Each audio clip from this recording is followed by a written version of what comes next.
dice, leo un subtítulo y dice, la venida del Señor.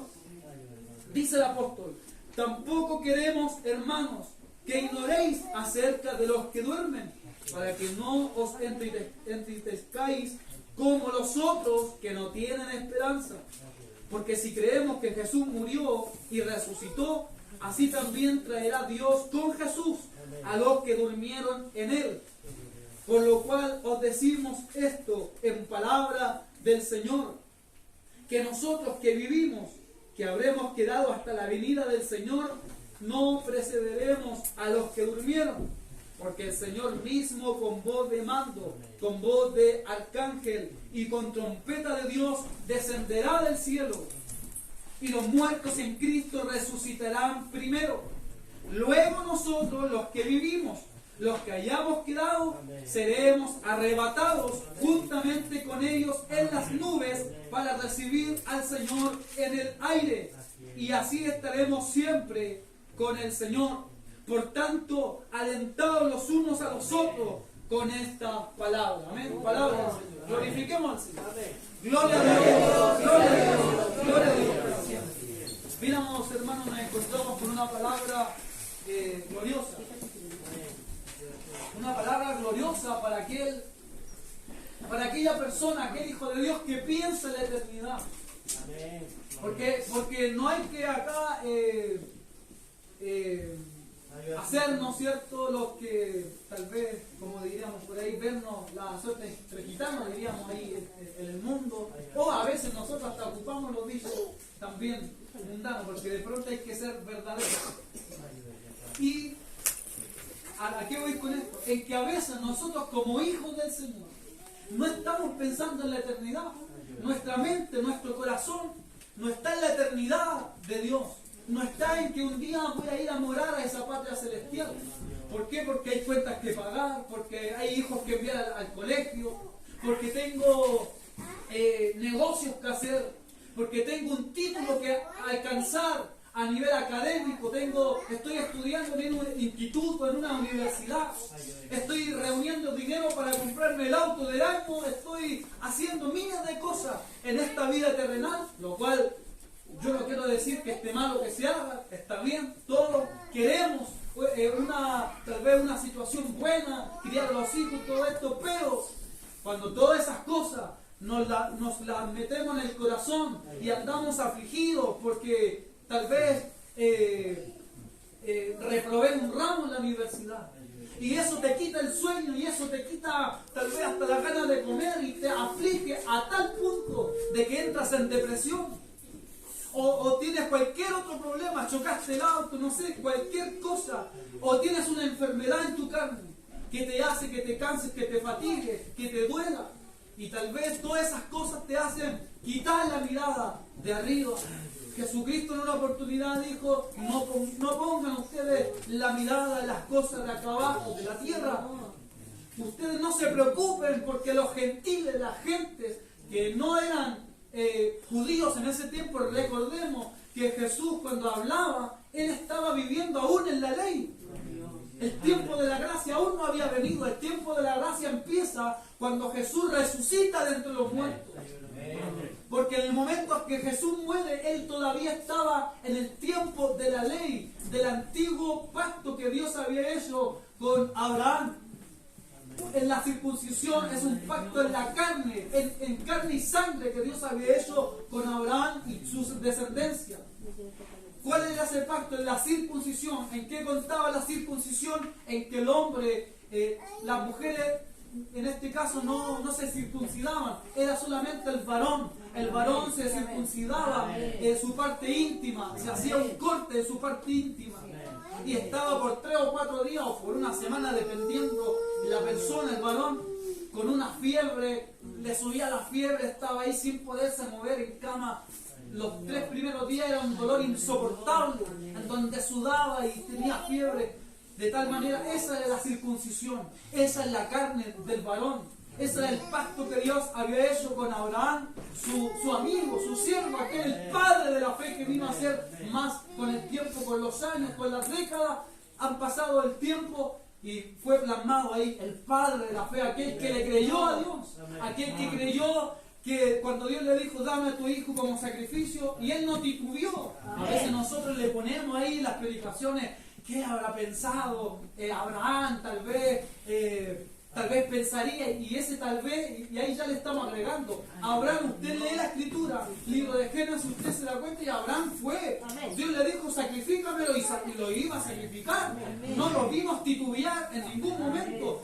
Y la escritura muchas veces habla de que los hombres o la mujer en este caso, cuando venía un pensamiento a su corazón o a su mente y ella decía algo por dentro, la escritura en muchas oportunidades dice lo que las personas pensaban de algún asunto. Pero de Abraham la escritura no dice nada. Lo único que dice la escritura era que Abraham le creía a Dios.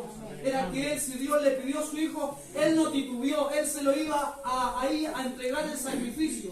¿Y de qué manera era el sacrificio? Que él tenía que degollarlo como un cordero, como un animal. Pero él dice, el libro de Hebreos, el apóstol Pablo cuando escribe Hebreos, él dice de que Abraham, el autor que escribió Hebreos, bueno, los que leen la escritura y los eruditos, la gente teóloga, llega a la conclusión de que el personaje que escribió Hebreos, lo más probable es que haya sido el apóstol Pablo por la riqueza que hay en palabras, por cómo él enseña concerniente a los sumos sacerdotes, de la ley, habla de la expiación del Cordero de Dios, las profundidades, de tal manera enseñaba de que lo más probable era el apóstol Pablo quien escribió el Hebreos. Entonces, él dice de que Abraham sabía en su corazón de que Dios era poderoso para aún levantar de la muerte a su hijo Isaac si él lo hubiera degollado ahí.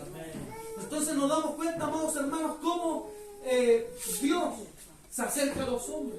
Y Dios es poderoso para guardarnos a nosotros sin caída en este último tiempo. Jesús dijo, cuando el Hijo del Hombre venga a la tierra, ¿hallará fe en la tierra? Una gran pregunta que hizo el Señor Jesucristo. Pero en la Escritura, si uno lee la Escritura, uno sí ve que hay remanente, que hay pueblos, que en distintos países, tribus, lenguas y naciones hay gentes que están ahí creyendo en el Señor Jesucristo, que están esperando. Hay gente que está en los cementerios que murieron tal vez de cáncer, de diabetes, lo atropelló, no sé, un auto, tal vez se ahogó en el mar y era cristiano, tal vez se incendió su casa y era cristiana o cristiano y falleció en el incendio. Distintas maneras que la gente ha muerto. Y uno dice, pero ¿cómo si era hijo de Dios y fue a morir de tal manera?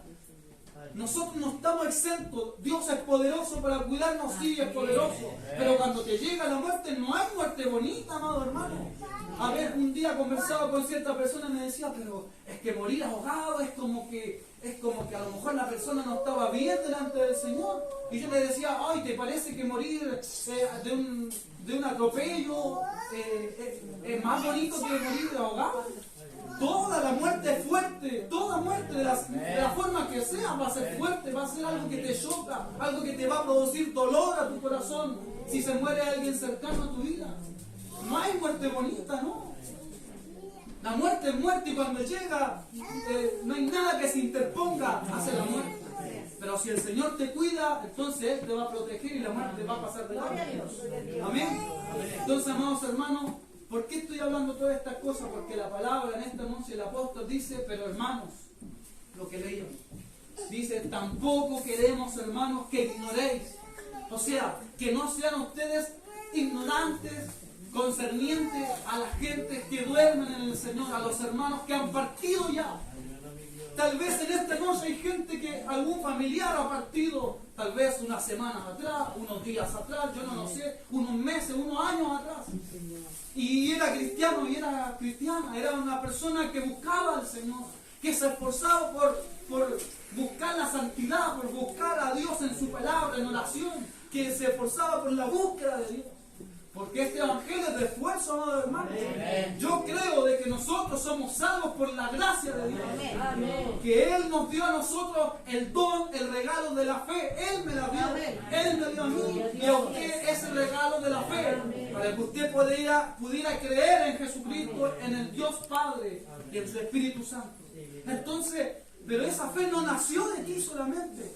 No, la Escritura dice que por gracia sois salvos por medio de la fe, y esto, dice, no es de vosotros, sino es don de Dios. ¿Qué es lo que es don de Dios? La fe. La fe, para que nadie se gloríe, no por obras, para que nadie se gloríe. ¿Ve? Entonces hasta la fe que tenemos, Dios te la regaló para tú creer en Él. Como dijo Jesucristo, nadie puede venir a mí si el Padre no lo atrae hacia mí. Y el que a mí viene, yo no le echo fuera. ¿Ve? Jesús siempre hablando del Padre. ¿Ve? Entonces aquí nos damos cuenta cómo el apóstol Pablo a los hermanos le envía la carta, y los hermanos, me imagino, leyéndola. Tal vez el anciano de la iglesia, el pastor de la iglesia, tal vez el diácono de la iglesia lo pusieron ahí, recibieron la carta los hermanos y estaban ahí reunidos los hermanos, tal vez en una caverna, tal vez en una casa. No lo sabemos, porque en ese tiempo los hijos del Señor, los primeros cristianos, no tenían tiempo de construir templos como estos, que en este tiempo nosotros sí tenemos la bendición, la libertad de construir en cualquier lugar un templo y poder adorar al Señor. En ese tiempo no estaba esa facilidad, porque estaba recién los cristianos multiplicándose, los cristianos predicando, siendo perseguidos por los judíos. Entonces no había tiempo para construir un templo. El único templo que tenían los primeros cristianos era un corazón, un alma, su cuerpo físico. Era el templo que Dios eligió para meterse por su Espíritu Santo y habitar por la fe en sus corazones. Entonces, amados hermanos, como no había templo, entonces estaban en los lugares. Los templos que había, el grande, el conocido, es en Jerusalén, pero ahí iban los judíos. Ahí iba el pueblo de Dios, los israelitas, los judíos. Ellos no iban a dejar de entrar ahí a cristianos. Los seguidores de Cristo, no, a eso los odiaban. ¿Ve? Entonces ahí hay que ver la diferencia. Si usted empieza a leer la Escritura, a escuchar prédicas sobre la diferencia entre un cristiano y un judío, usted se va a dar cuenta que los judíos a los cristianos los odiaban, los miraban de lejos, no los querían ver, porque traían una enseñanza, la enseñanza del Evangelio de Jesucristo. Por eso el apóstol Pedro, por eso el apóstol Pablo, que antes de ser Pablo, el apóstol era Saulo de Tarso. Y él era fariseo de fariseos, celoso en cuanto a la ley y a todo eso. Y él, como era judío, fariseo, de la secta de los fariseos, él buscaba carta, pedía carta a los gobernantes. Imagínense en este tiempo, no sé, al gobernante de aquí de la región del Biobío iba a pedir una carta al alcalde y se ponía a perseguir a los cristianos. Entonces nos damos cuenta, amados hermanos, cómo ese apóstol Pablo, después ya cuando se convierta al Señor Jesucristo, empieza a escribir estas cosas. Hermanos, no queremos, dice el apóstol, de que ustedes ignoren acerca de aquellos que están durmiendo, de aquellos que están ahí en el cementerio, aquellos que han partido en los brazos del Señor. Que ustedes no sufran como los demás que no tienen a Cristo, a esos que viven sin Dios y sin esperanza. Ustedes son un real sacerdocio, dice en otra parte de la Escritura el mismo apóstol Pablo. Ustedes son nación santa, pueblo adquirido por Dios. Y este Dios ha preparado un lugar en el cielo. Y este Dios empieza aquí a decir esto para que no se entristezcan ustedes. Dice como los otros. La gente que no tiene a Dios en su corazón se entristece, algunos entran en depresión. Usted, si es hijo de Dios, usted no debería entrar en depresión. No debería. Yo no estoy diciendo que los hijos de Dios a veces no es que no podamos tener depresión. Sí, eso y pasa mucho. El salmista David tuvo depresión cuando buscaba al Señor y le decía: Señor, líbrame de mis enemigos. Aún el miedo, en el mediodía el miedo me espanta, decía David, porque lo buscaban para matarle. Si usted supiera que alguien lo busca para matarlo a usted o a su vida, usted no creo que estaría tan tranquila o tan tranquilo. Creo que el miedo la embargaría. Si alguien te dijera: a donde te pille te mato, entonces usted diría: andaría ahí con miedo. David andaba así con miedo y le decía y oraba en su oración a Dios: líbrame de mis enemigos, líbrame de aquellos que quieren mi muerte. Y le oraba a Dios de esa manera el rey David. Entonces, amados hermanos, acá dice, como los otros que no tienen esperanza. En este tiempo y en los tiempos del apóstol Pablo, ¿quiénes eran esos otros que no tienen esperanza? Por ejemplo, los saduceos. Ellos, era otra secta, aparte de los fariseos, ellos no creían en los ángeles, los demonios, ellos no creían en la resurrección de los muertos, ellos no creían en la vida espiritual. Los fariseos sí creían en la vida espiritual, en los ángeles, en los milagros, en las señales. Los fariseos sí creían. Podríamos decir de que los fariseos de los tiempos de Jesús eran como los pentecostales de este tiempo, que creían a la manifestación del Espíritu, a los ángeles, a los demonios y a la resurrección de los muertos. Los saduceos, que era otra secta en los tiempos de Jesús, esa secta de los saduceos, ellos no creían en toda esta manifestación de ángeles, de la resurrección de los muertos. En algunas oportunidades, queriendo pillar a Jesús, le dijeron: Maestro, una mujer tuvo 5 maridos, 5 esposos, y si tú dices que hay resurrección, que hay un cielo, al final de los tiempos, ¿con cuál de todo eso se va a terminar ella unida? Si tuvo 5 o 6 maridos, o 8, no me acuerdo bien la cantidad, pero eran más de 4. Entonces le dice Jesús: vosotros erráis ignorando las escrituras. Ustedes ignoran las escrituras, porque en el cielo nadie se dará en casamiento en el cielo.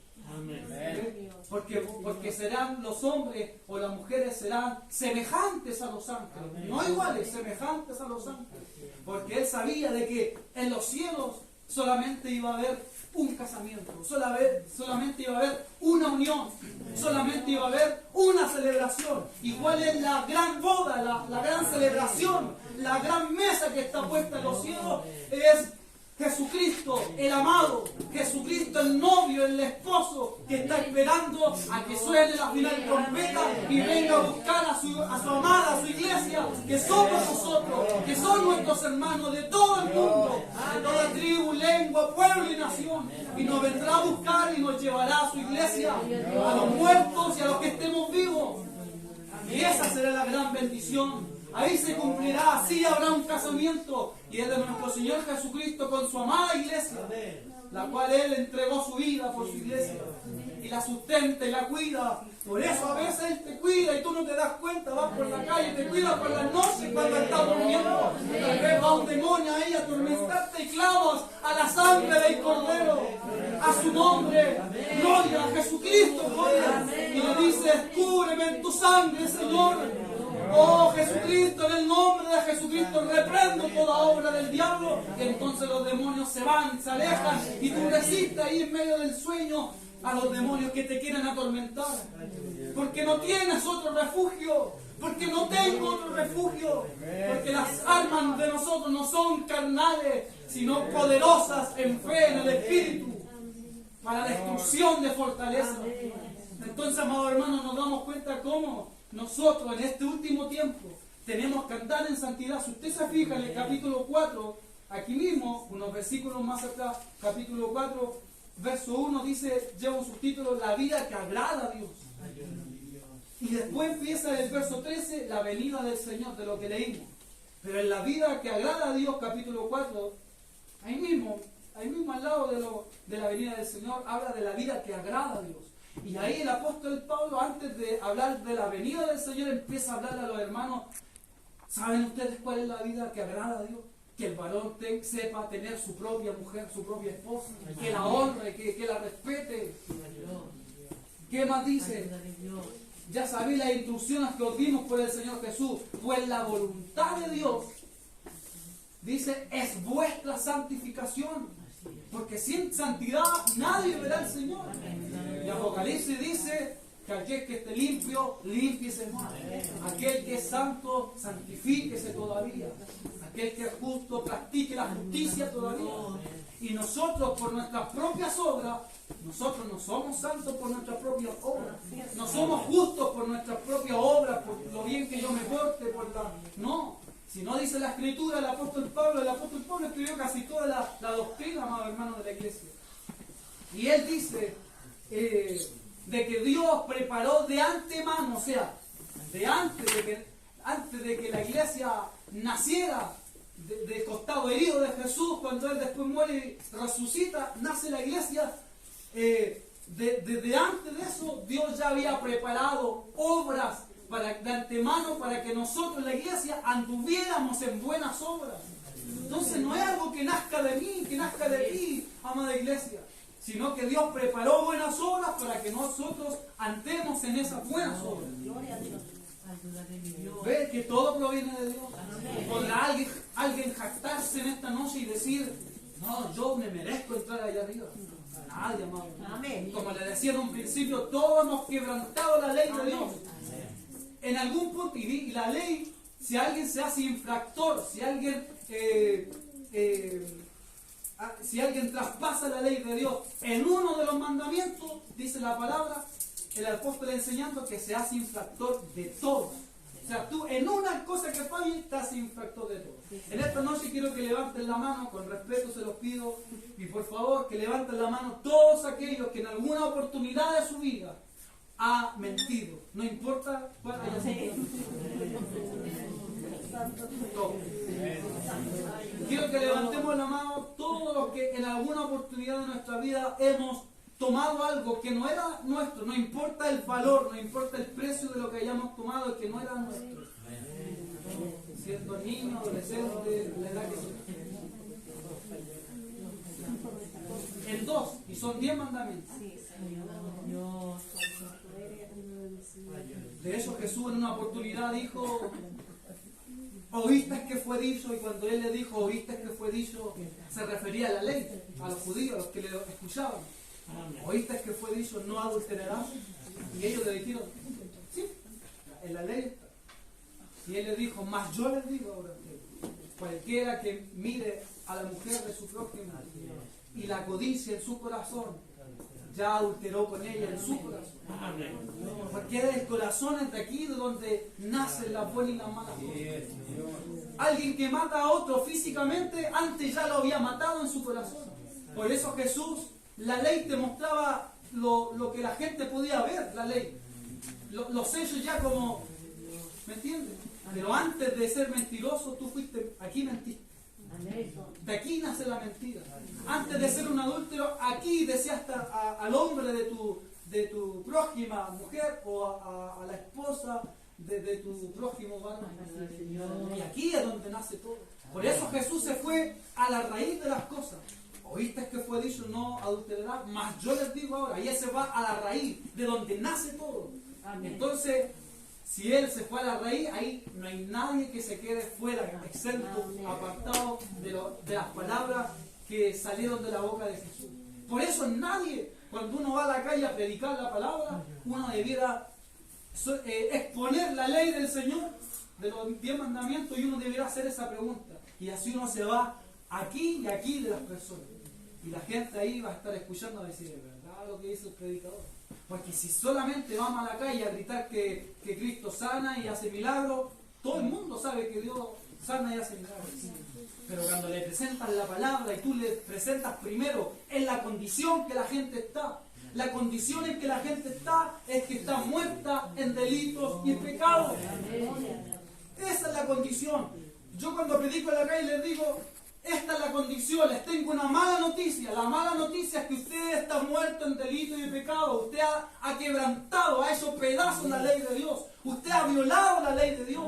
Usted ha errado en estos mandamientos y se los nombro.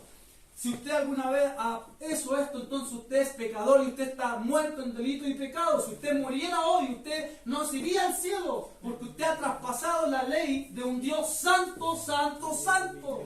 Que ese Dios no tolera el pecado. Por eso mató a su propio hijo, porque lo vio tapado en nuestros pecados. Y la justicia, y Dios, aparte de ese amor, Dios es justo y ama la justicia, dice la palabra. ¿Amén? Amén. No, porque si usted tiene un Dios de puro amor que no ama la justicia y que no ama la santidad, entonces ese no es el mismo Dios que yo veo en la Escritura. ¿Amén? Amén. Una vez una persona dijo, ese Dios que castiga, ese no es mi Dios. Entonces el predicador le dijo, entonces el Dios suyo es un ídolo que usted se hizo en su propia imaginación, pero no es el Dios de la Escritura. La palabra dice en los salmos de que Dios está airado todos los días contra el pecador. Pero aquel que se humilla ante el Señor, ¿qué dice la palabra? ¿Alcanza qué? Misericordia. Entonces cuando usted le hable con alguien del Señor, primero dígale, y ay, ¿qué tú te crees santo? No, yo no me creo perfecto aquí, por algo te estoy compartiendo de este Dios que me ha hecho tanto bien, de este Dios que primero me perdonó a mí, me borró mis pecados con su sangre preciosa y ahora me dejó limpio. Por eso yo ya, si antes mentía, ya no miento, ya no tengo una boca mentirosa como antes. Si antes tú me conocías que yo robaba, sacaba lo que no era mío, ahora tú no me veas por ahí robando. Si antes yo golpeaba a mi esposa, ahora no lo hago, ahora la amo, ahora la pongo en el lugar que se merece. Y ese es el lugar a mi lado, como ayuda idónea. Si antes yo tenía una boca grosera, que salían puras palabrotas de mi boca, en este tiempo ya Dios ha purificado mis labios.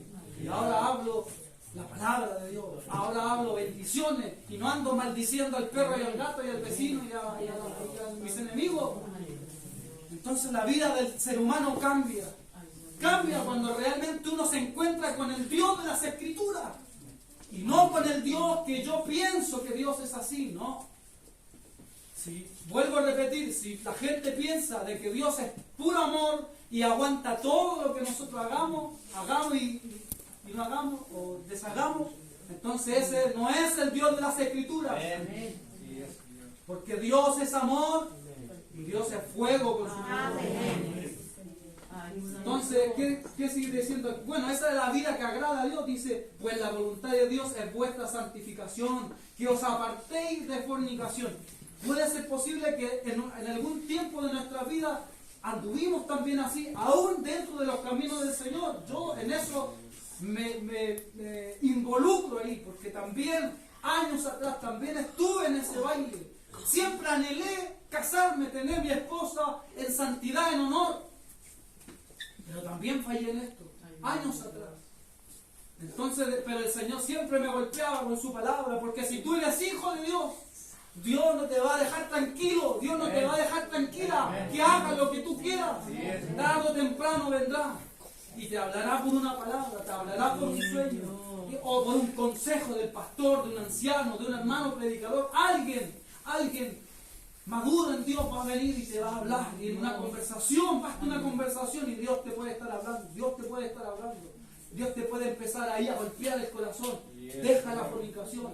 Deja el adulterio. Si estás pensando en tomar la mujer de tu prójimo, olvídate de eso, porque yo estoy aquí, dice el Señor esta noche, para advertirte. Porque la esposa que yo te digo, que tú más bien elegiste, tienes que estar con ella hasta el final de tus días. Esa es sana doctrina, eso es sana enseñanza.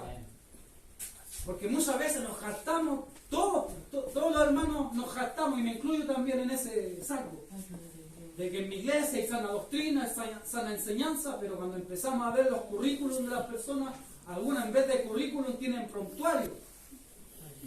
Entonces debiéramos nosotros apegarnos realmente a la Escritura, a lo que ella dice. Entonces después dice que cada uno de vosotros sepa tener su propia esposa en santidad y en honor. Dice, no en pasiones de concupiscencia. Cuando habla de las concupiscencias son deseos desenfrenados, que usted no puede frenar. Imagínese una carreta por el cerro hacia abajo, que no puede usted frenar. Ya, algo así son las concupiscencias, son deseos desenfrenados, que usted no puede frenar. Entonces dice, no en pasión de concupiscencia, no en pasiones desenfrenadas, no en pasiones que usted no pueda frenar. Dice, como los gentiles que no conocen a Dios. ¿Ve? Los gentiles, la gente del mundo, usted ve cómo están. Tienen 3, 4 personas, 5 personas y jamás se quieren casar porque ya no creen en el matrimonio. Porque ya no creen en ser fiel a una sola persona. Sino que por ella o por él han pasado 5, 7, 10 personas en toda su vida. En cambio, eso dice el apóstol aquí, verso 5 del capítulo 4 de Primera de Tesalonicenses. No en pasión de concupiscencia como los gentiles que no conocen a Dios. ¿Ve? La gente del mundo no conoce al Señor, pero nosotros somos gente diferente. Que ninguno agravie ni engañe en nada a su hermano. Y aquí sigue hablando sobre lo mismo, sobre esas pasiones, sobre la fornicación, los adulterios. En ese contexto sigue aquí hablando. Porque el Señor es vengador de todo esto, ¿ves? El Señor no va a pasar por alto al culpable. En algún momento Dios es vengador. Así que para todos nosotros los matrimonios en este tiempo, nos habla el Señor, nos advierte, cuidado, cuidado con lo que pensamos, cuidado con lo que hacemos, cuidado. Entonces dije, porque el Señor es vengador de todo esto, como ya os hemos dicho y testificado. Pues no nos ha llamado Dios a inmundicia, sino a santificación. Amén. Después dice, mire el verso 8, lo que el apóstol Pablo aquí pone a la iglesia que le iba a llegar la carta, los pone ahí, pero entre el padre y la pareja. Así que el que desecha esto, lo que él estaba hablando, no desecha a hombre, sino a Dios, que también nos dio de su Espíritu Santo, dice la Biblia. Después más adelante dice lo que leíamos, verso 13, la venida del Señor. Nos saltamos. Por lo cual os decimos, verso 15, capítulo 4. Por lo cual os decimos esto en palabra del Señor, que nosotros que vivimos, que habremos quedado hasta la venida del Señor, no precederemos a los que durmieron. O sea, no nos vamos a adelantar a esos que están durmiendo en el Señor. Porque el Señor mismo con voz de mando, con voz de arcángel y con trompeta de Dios descenderá del cielo. ¿Cuántos están esperando al Señor? Sí, amén. Estamos esperando al Señor. Ayer hablaba con un amigo de Santiago y me decía, cada día que pasa quiero que venga más luego el Señor por nosotros, como iglesia. Y le decía, ¿y por qué no? Y yo siento lo mismo que él. Y le decía, ¿y por qué no? Le decía yo. Me decía, porque veo este mundo, nada como está, todo corrupto aquí, acá, no se puede confiar en nadie. Todas las señales ya están cumplidas. Es falta que el Señor venga, ¿no? Me decía, yo estudio en la universidad, ¿no? Me decía. Y fíjate, me decía, de que todas las personas, que la mayoría son todos jóvenes, y todos se asombran de que yo tenga 28 años y ya tenga 2 hijas y esté casado. Me miran como bicho raro, me decía. Porque todos ellos tienen, no sé, pues 22, 25, 27, 30 y algunos un poco más, y todos solteros o pololeando y nadie casado. Madre soltera, papás que dejaron a la madre de sus hijos sola y si fueran con otros, puras cosas así. Así está el mundo de Dios. Me dijo, y a mí me miran como bicho raro por ser fiel a mi esposa y por tener 2 hijas y por ser un hombre que busca a Dios. Y por ser alguien que no quiere copiar los certámenes, por ser alguien que prefiero sacarme un rojo antes de copiar para el lado al otro, o copiar. Me miran como bicho raro, me decía. Entonces yo le decía, pero Nano, tú estás puesto ahí como un hombre justo, porque Dios te ha justificado y tú eres un hombre santo, y la palabra santo quiere decir apartado. Apartado del pecado, apartado, que ya Dios te apartó, Dios te sacó, por eso eres santo. Cuando uno aparta, por ejemplo, no sé, esta Biblia, se le puso una bendición, se dejó acá, se apartó para esta servidumbre, para que sirva acá a los que suben a predicar.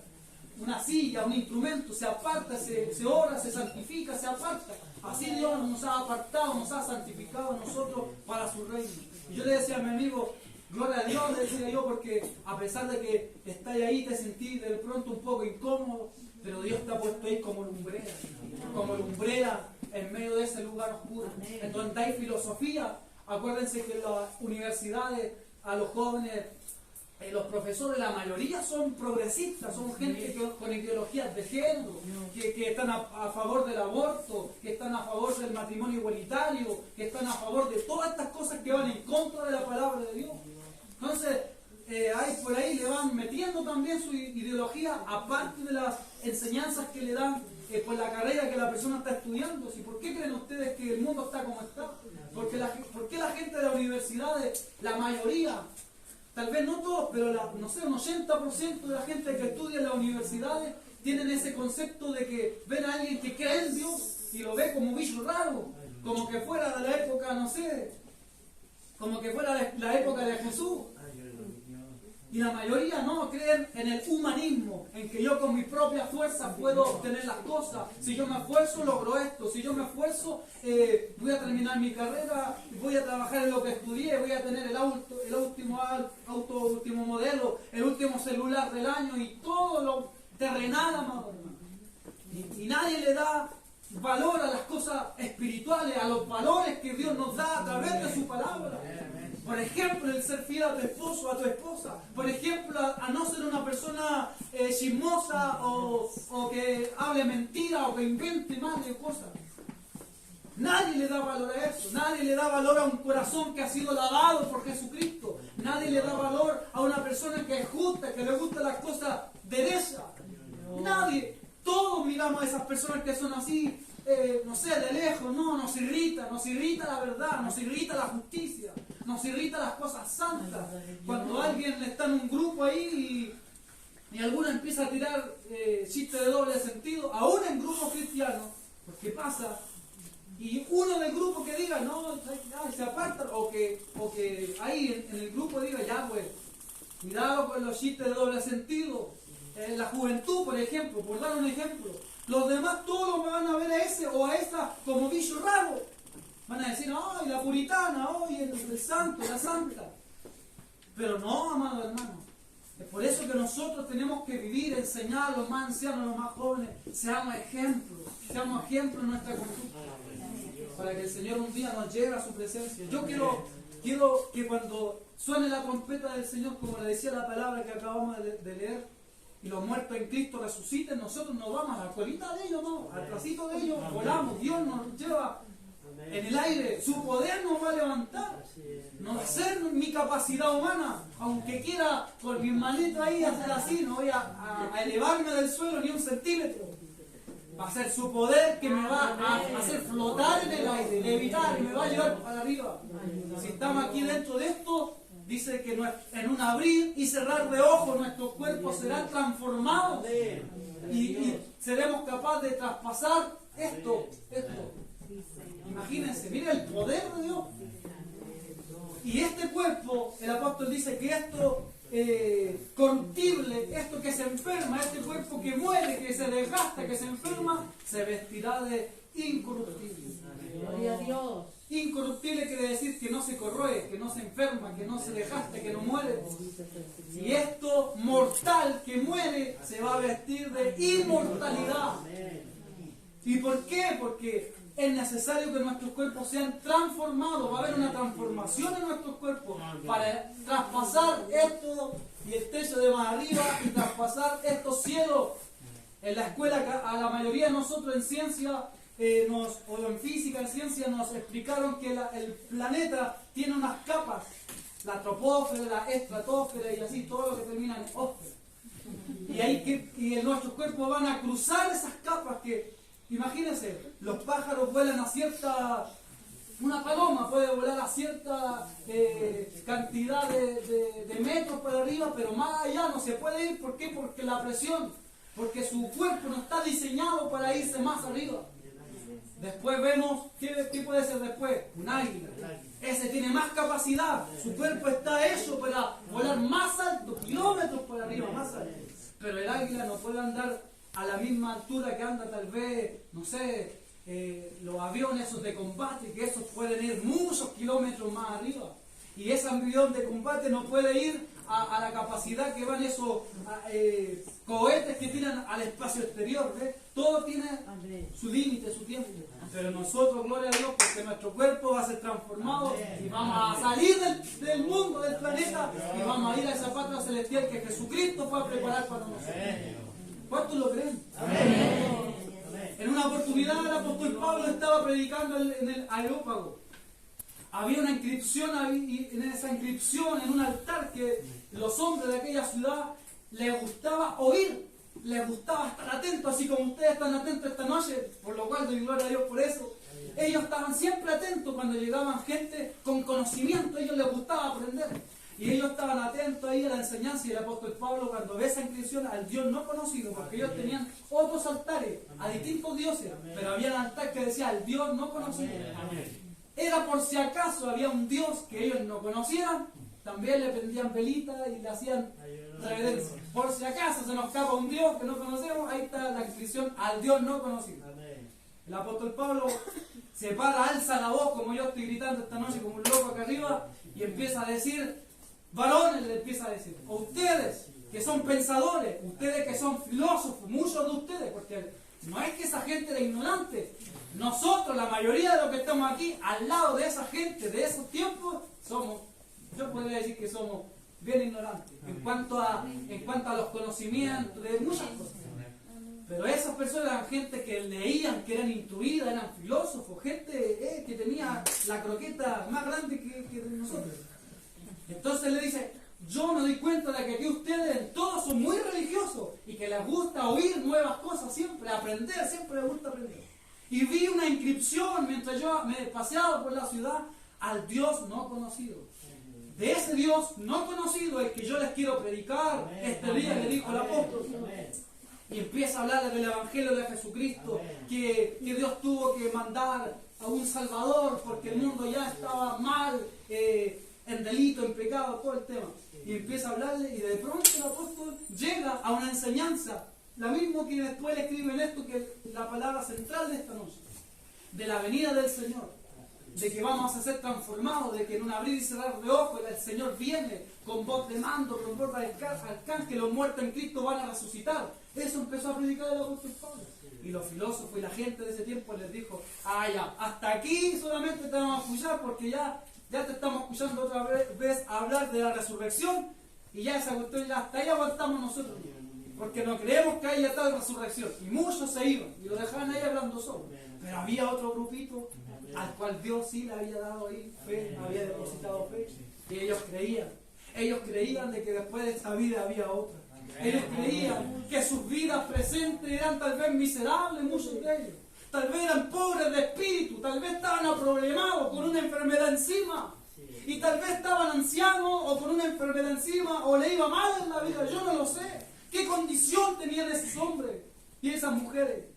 Tal vez como esta noche, usted tal vez vino hasta este lugar, yo no les conozco, no sé los problemas, no sé cuánto usted debe por ahí en las casas comerciales, no sé si tiene un hijo en la droga, no sé si usted ha tenido pensamiento hasta de matarse, no lo sé.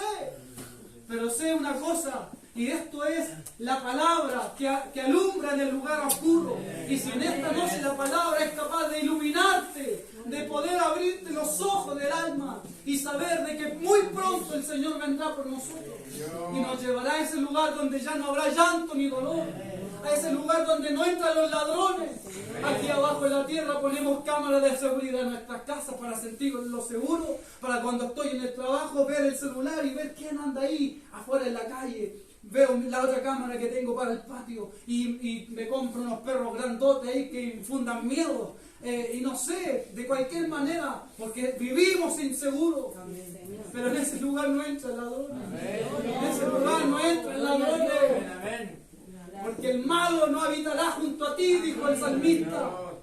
Y a ese lugar no entran ladrones, ni las cosas que están allá arriba se corrompen con las polillas, como acá nosotros hacemos nuestras casas, nos esforzamos, se trabaja, todo eso, pero pasan los años y ahí vemos cómo los palos tenemos que volverlo a sacar y volver a poner otro nuevo, porque la polilla, porque ahí las termitas y porque la humedad, y hay que volver a arreglar la casa. Pero esa casa que Él nos va a preparar, no es hecha por manos humanas. Esa morada que Él nos fue a preparar, amado hermano, dice que las calles son como de oro y hay un mar como de cristal. Y en ese lugar todas las lágrimas serán jugadas por nuestro Padre. Si sufrimos aquí, dijo el apóstol, reinaremos allá. Así que en esta noche, ¿cuál es la conclusión del tema? La conclusión del tema es que empecemos a mirar un poco más para el cielo, para el cielo. Cuando se vaya a su hogar, antes de entrar a su casa, pegue una miradita para arriba y vea las estrellas. Y si está a un lado, imagínese la estrella. Pero mire para el cielo y diga, un día yo voy a cruzar ese cielo. Gloria a Dios. Haga ese ejercicio, empiece un poco a mirar hacia arriba. Levantad, erguid vuestras cabezas porque vuestra redención está cerca. La salvación está cerca. Así como Dios mandó a los ángeles a sacar a Lot de Sodoma y Gomorra. porque ya Él iba a destruir, así también nos va a venir a buscar a la iglesia. Porque después que la iglesia suba, van a empezar a caer las copas de ira. Dios en el cielo tiene unas copas, y adentro, como esta agua está aquí adentro, así Él tiene acumulada la ira. Acumulada de los tiempos de Noé, cuando Él destruyó el planeta, o sea, a los seres vivientes, a todo aquel que tenía aliento de vida, lo destruyó en agua. Ahora viene guardando ira desde esos tiempos, porque ahora este planeta, dice la Escritura, que va a ser purificado en fuego y van a caer unas plagas. Olvídese, Egipto la sacó barata para lo que este mundo lo va a sacar cuando nosotros, la iglesia, seamos arrebatados, y después el Señor va a empezar a dejar caer sus copas de ira sobre la tierra. Así que, amados hermanos, que Dios nos lleve en ese momento. Amén. Por eso oremos, por eso seamos serios. No andemos en chisme, amados hermanos. Busquemos la santidad. Amemos a nuestro prójimo. Esforcémonos, alentémonos con estas palabras. Y si un día te declaran una enfermedad, a las hermanas le hablo, porque casi siempre las hermanas, de pronto, tiene cáncer, tiene esto, tiene diabetes, tiene esto otro. Si te declaran una enfermedad, no te angusties en sobremanera. Dios es capaz de sanarte. Pero si eso no llegara a acontecer, porque yo no te puedo aquí mentir y asegurarte que Dios te va a sanar, porque al apóstol Pablo no lo sanó de su aguijón. Y en 3 oportunidades Él le dijo, y era el apóstol, Él hacía milagros por el poder del Espíritu, pero para Él Dios no le permitió sanidad. Imagínate, mira cómo son las cosas. ¿Era malo Dios? No, no era malo. Pero esa enfermedad que Él tenía, o ese aguijón en su carne, hacía de que Él se mantuviera ahí. Para que el ego, como apóstol, como Él hacía milagros, para que Él, su pecho no se inflara en sobremanera, su orgullo. Entonces esa enfermedad lo tenía ahí, planito, como decimos nosotros, a raya, línea. Hasta que cuando llega a su partida, Él le escribe en las cartas a su hermano, me imagino, ya estoy pronto para ser sacrificado. Desde la casa escribía las cartas. Mi partida está cercana. Y Él sabía que lo iban a matar. Entonces pero Él tenía puesta su mirada, ¿dónde? Puesta con los ojos de Jesús. Entonces, amada hermana, si más adelante se te desarrolla una enfermedad, no importa. No importa. Serán unos meses de dolor, pero luego vendrá la alegría, el gozo perpetuo y la paz perpetua para esta alma.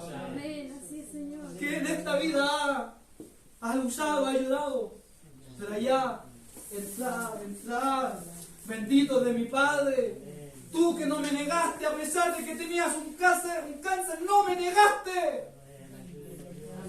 a pesar de que se te murió tu hijo, no sé, el favorito, no me negaste, porque aquel que me negare delante de los hombres, yo también le negaré delante de los ángeles de mi Padre. Pero aquel que es fiel, Dios lo guardará y le tiene recompensa. He aquí yo vengo pronto y mi galardón conmigo, para recompensar a cada uno según sean sus obras.